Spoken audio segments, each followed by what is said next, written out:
I spent 3 hours that Saturday afternoon baking Christmas cookies with my 6-year-old daughter Emma, watching her little hands carefully roll out the dough while flour dusted her dark curls, and her face lit up with pure joy at creating something special for our family gathering. She had insisted on making her grandmother's favorite sugar cookies, the ones shaped like stars and Christmas trees that she had been practicing in our kitchen for weeks, determined to get them absolutely perfect for the annual Henderson family Christmas party that had become the highlight of her holiday season. Emma had been talking about this party for months, counting down the days on her homemade advent calendar that hung proudly on our refrigerator, planning what dress she would wear and which cookies she would give to each family member personally based on their favorite flavors and decorating styles she had memorized throughout the year. She was so excited to see her cousins, to show off the new dance moves she had learned in ballet class, to finally meet the baby cousin who had been born since our last family gathering 6 months ago. As we carefully packed the beautifully decorated cookies into festive tins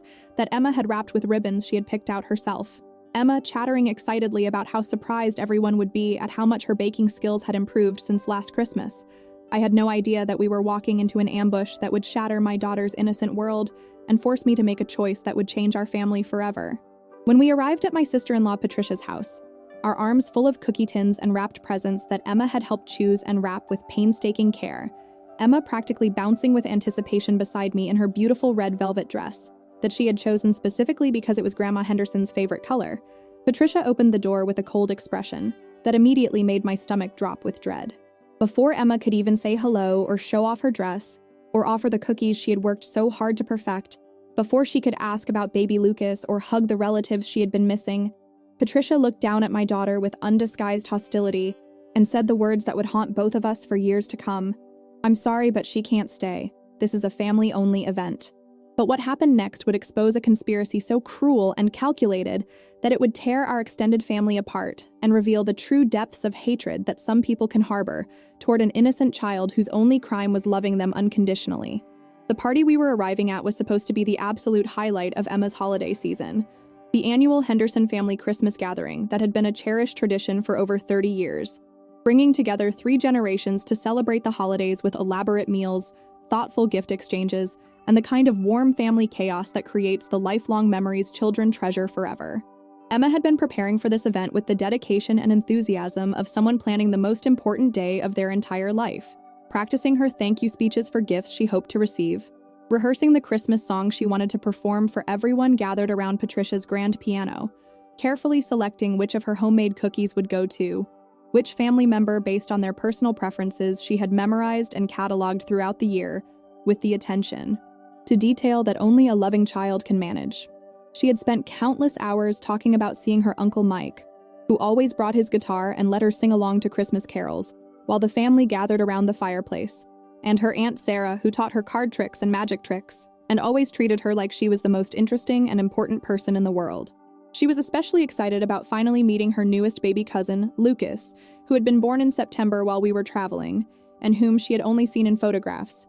and she had carefully selected a special teddy bear from her own collection, and spent weeks knitting a tiny hat with her own small hands as welcome gifts for the baby she couldn't wait to hold. The drive to Patricia's house had been filled with Emma's excited chatter about all the elaborate plans she had for the evening, how she was going to help serve the cookies she had made to everyone, making sure each person got their favorite flavors, how she was going to teach the other kids the new dance routines she had learned in her ballet class, how she was going to ask Grandma Henderson to tell the story about the Christmas when Daddy was little and got stuck in the chimney trying to catch Santa Claus because it was Emma's absolute favorite family story that never failed to make her laugh until her sides hurt. Patricia's house was already glowing with warm golden lights when we pulled into the driveway. Cars lined up along the street indicating that most of the extended family had already arrived for what promised to be a wonderful evening of celebration, connection, and the kind of unconditional family love that Emma had always taken for granted. Emma had been practically vibrating with excitement as we walked up the front steps, her little hands carefully balancing her contribution to the family feast, her face absolutely glowing with the pure joy and anticipation that only children can feel when they're about to be surrounded by people they love and trust completely. But the moment Patricia opened that heavy front door, I could see immediately that something was terribly wrong. Something that went far beyond normal holiday stress or party preparation chaos that might explain away an unusually cold greeting. Her face was set in hard, unforgiving lines I had never seen before in 8 years of family gatherings. Her usual warm welcome and excited greeting completely absent, her eyes cold and calculating in a way that immediately put me on high alert about whatever confrontation was about to unfold. Behind her, I could see the warm, inviting glow of the family gathering already in full swing, could hear the familiar sounds of laughter and animated conversation of relatives enjoying themselves exactly as they had for years, could smell the mouth-watering scents of Patricia's famous prime rib and my mother-in-law's legendary sweet potato casserole that always marked the official beginning of our holiday celebrations. Emma had started to step forward eagerly with her carefully prepared cookie tins, ready to make her grand entrance and begin distributing her lovingly crafted gifts to each family member individually, when Patricia's shocking words stopped her cold and sent our entire world tilting dangerously off its axis in a way that would change everything forever. "I'm sorry, but she can't stay. This is a family-only event." The words hung in the cold December air like a physical barrier, so shocking and completely unexpected that for several long moments I couldn't process what I was hearing or understand how such deliberate cruelty could be directed at a 6-year-old child who had done absolutely nothing wrong except love her extended family with the unconditional devotion that only children can give. Emma's face went through a heartbreaking series of expressions that I will never forget as long as I live. Confusion, hurt, disbelief, and finally a crushing disappointment that no child should ever have to experience, especially not during what was supposed to be the happiest time of the year. She looked up at me with those big brown eyes that had always been so trusting and full of love, desperately seeking an explanation for something that made no sense whatsoever in her innocent understanding of how families were supposed to work and treat each other. And I realized with growing horror that everything I thought I knew about my husband's family had been built on lies, pretense, and conditional acceptance that were now crumbling in the most devastating and public way possible.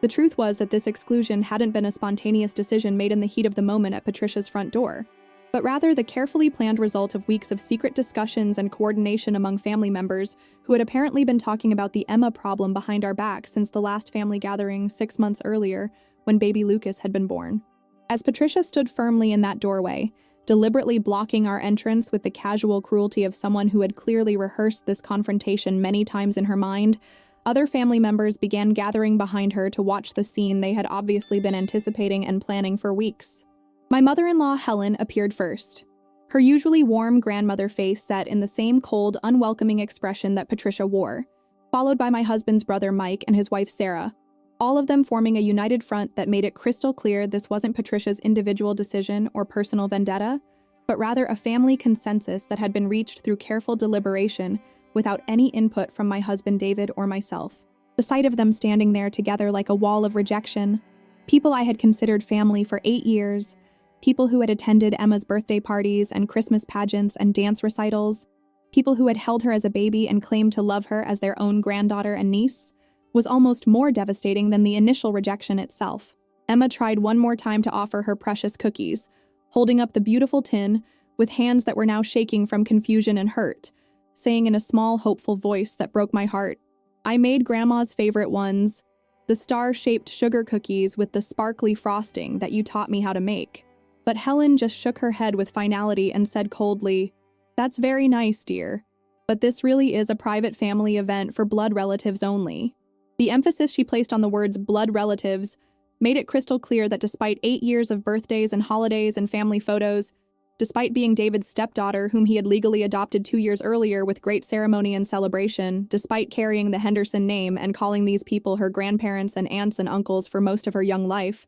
Emma was still considered an outsider who could be excluded at will whenever it suited their purposes. What I discovered in the days and weeks that followed this devastating rejection was that Emma's exclusion from the family party had been motivated by something far more sinister and calculated than simple favoritism, personality conflicts, or even the usual tensions that can arise in blended families during stressful holiday seasons. Through a series of increasingly painful conversations and angry confrontations that revealed layers of deception I had never suspected, I learned that David's family had been harboring deep, festering resentment about Emma's presence in their family circle since the very day David and I started dating seriously, when Emma was just 2 years old, and David was a recently divorced man looking for a fresh start and new beginning. They had never approved of David choosing to date a single mother, had always seen Emma as unwanted baggage that came with our relationship package, and had been secretly hoping for years that David would eventually tire of the responsibilities and complications that came with being a stepfather and end our marriage so he could find someone without children. They had tolerated Emma's presence at family gatherings for 8 long years, but they had never truly accepted her as a real family member with equal status and rights, had never stopped seeing her as an intruder who didn't belong in their carefully maintained family dynamic and hierarchy. The birth of Lucas, Mike and Sarah's first child, and the family's first biological grandchild in over a decade, had apparently been the catalyst they needed to finally act on their long-standing resentment and put their exclusionary plans into motion. Now that there was a real Henderson grandchild in the family, someone who shared their actual DNA and bloodline, they felt completely justified in excluding Emma from family events to make room for the child they considered legitimate and worthy of their full attention and love. Helen had actually told me during one of our heated confrontations that they wanted Lucas to feel special and prioritized as the first real grandchild, and that Emma's continued presence might confuse the family dynamics and dilute the attention that should rightfully go to a biological Henderson descendant. The casual, matter-of-fact way she said this, as if Emma's feelings and sense of belonging were completely secondary to a 6-month-old baby's hypothetical comfort and future emotional needs, revealed a level of callousness and cruelty that I hadn't known existed in people I had trusted with my daughter's emotional well-being and development for so many years. But the most devastating and personally crushing revelation came when I learned that David had actually known about his family's plan to exclude Emma from the Christmas party, and had made the conscious choice not to warn me or defend his legally adopted daughter against their calculated cruelty. In the explosive argument that followed our humiliating rejection at Patricia's door, an argument that lasted until nearly dawn and left both of us emotionally exhausted, David finally admitted that his family had been pressuring him for months to set appropriate boundaries about Emma's participation in family events and gatherings. They had been systematically convincing him that now that he and I had been married for 5 years, and the initial adjustment period was over, it was time to establish a clear distinction between his biological family obligations and his step-family responsibilities, creating separate spheres that would allow everyone to understand their proper place in the family hierarchy. They had persuaded him that Emma would be just as happy spending the evening with my parents or having a quiet night at home with just the 3 of us, and that excluding her from this particular gathering would send a clear message about family hierarchy and priorities that would ultimately benefit everyone in the long run by eliminating confusion and unrealistic expectations. David had been too cowardly and conflict avoidant to tell me about their plan ahead of time, knowing full well that I would have fought against it fiercely or refused to attend the party myself if I had known what they were planning. Instead, he had chosen to let us walk into the ambush completely blind and unprepared, sacrificing Emma's emotional well-being and psychological safety to avoid a difficult confrontation with his birth family that might have required him to stand up for what was right. The fact that he had been willing to let his 6-year-old daughter experience that crushing rejection in real time, rather than protecting her from his family's premeditated cruelty, revealed a fundamental weakness in his character and a complete failure of parental responsibility that made me question everything I thought I knew about the man I had married and trusted with my child's heart. The confrontation that followed Emma's exclusion from the family party was unlike anything I had ever experienced in my adult life, a moment of absolute moral clarity that burned away years of trying to fit into a family that had never wanted us there in the first place and had been merely tolerating our presence out of obligation to David. I called an emergency family meeting for the next day, gathering everyone who had been present at that doorway confrontation, and I told them exactly what I thought of their treatment of my daughter and their years of fake acceptance and conditional love that had apparently been nothing more than an elaborate performance. I explained in no uncertain terms that if they couldn't see Emma as a real family member after 8 years of birthdays and holidays and daily life together, after legally adopting her and giving her their name, then they had forfeited any right to have either of us in their lives going forward, and that their decision to exclude a 6-year-old child from a family gathering because a baby cousin had been born revealed a level of cruelty and small-mindedness that I couldn't tolerate, forgive, or allow to continue damaging my daughter's emotional development. Most importantly, I gave David an ultimatum that would force him to choose between his birth family's approval and his legal and moral responsibilities as Emma's adoptive father. Either he could find the courage to stand up to his family and demand that they treat Emma with the respect and unconditional love she deserved as his daughter, or he could explain to Emma why her daddy was choosing his extended family's toxic dynamics over her well-being and happiness. The silence that followed my ultimatum was deafening and revealing, and David's inability to immediately choose Emma over his family's cruel demands told me everything I needed to know about where his true loyalties lay and what kind of man I had actually married. That night, as Emma slept fitfully in her bed, still wearing her beautiful red velvet dress because she had been too heartbroken to change clothes, I began making serious plans to leave a marriage that had become emotionally untenable and a family situation that was actively damaging my daughter's emotional development in ways that might take years of therapy to heal. The legal battle that followed our separation was absolutely brutal and eye-opening, exposing the true depths of the Henderson family's rejection of Emma and their willingness to use the court system to formalize their exclusion of her from David's life in the most permanent way possible. David's family hired an expensive attorney to help him argue that since Emma wasn't his biological child, despite the legal adoption that had taken place 2 years earlier, he shouldn't be required to pay ongoing child support or maintain any continuing relationship with her after our divorce was finalized. They claimed in official court documents that his adoption of Emma had been coerced by me as a non-negotiable condition of our marriage, that he had never really wanted to be a father to another man's child, and that ending his parental responsibilities would be in everyone's best interest, including Emma's, because it would allow her to form relationships with people who could love her authentically, rather than out of obligation. Helen actually testified in court under oath that Emma had always been difficult to integrate into their family dynamic due to her different background and temperament, and that David's life would be significantly simpler and happier, without the ongoing complications that came with maintaining a relationship with a stepdaughter who would never truly belong in their family circle. The casual, clinical way they discussed Emma in legal documents and court testimony, as if she was a burden or obligation to be discarded rather than a child who had loved David as her father for most of her young life, was absolutely heartbreaking to witness and revealed the true extent of their emotional cruelty. But their strategy backfired spectacularly when the judge, a mother of 3 herself, was clearly disgusted by their attempt to abandon a child who had been legally adopted and had formed genuine emotional bonds with David over 6 years of shared daily life. The judge not only ordered David to pay substantial monthly child support that would continue until Emma reached 18, but also mandated supervised visitation to ensure that Emma could maintain a relationship with her adoptive father if she chose to, despite his family's obvious hostility toward her continued presence in their lives. Today, 3 years after that devastating Christmas party rejection that shattered our family and changed the trajectory of our lives completely, Emma and I have built a new life together that feels authentic, loving, and secure, in ways that our existence within the Henderson family dynamic never did, despite all the years we spent trying to make it work. Emma has absolutely thrived in an environment where she doesn't have to constantly prove her worth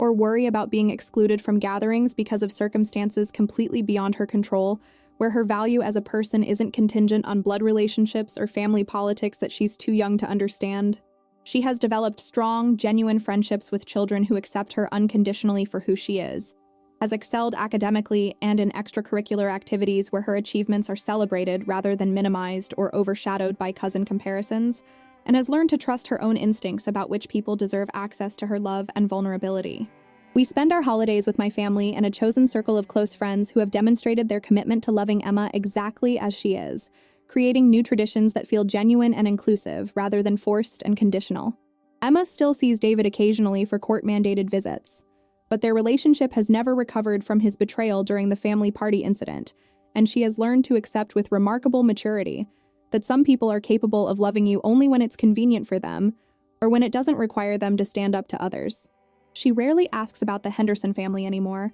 having apparently processed their rejection in the resilient way that children sometimes can when they're surrounded by enough genuine love and consistent support from people who truly understand their worth. The most beautiful and encouraging part of our new life is watching Emma's confidence and self-worth flourish daily in an environment where she doesn't have to earn love or prove her belonging through perfect behavior or exceptional achievements. She has learned to set healthy boundaries with people who treat her poorly, to recognize the difference between genuine affection and obligatory tolerance, and to value relationships that are built on mutual respect and authentic caring, rather than family obligation or social expectation. The artistic talents and creative spirit that the Henderson family never seemed to appreciate or nurture have become central to Emma's identity and success in school and community activities. She has won several art competitions, performed in local theater productions where her talent is recognized and celebrated, and developed meaningful friendships with other creative children who share her interests and encourage her unique perspective on the world.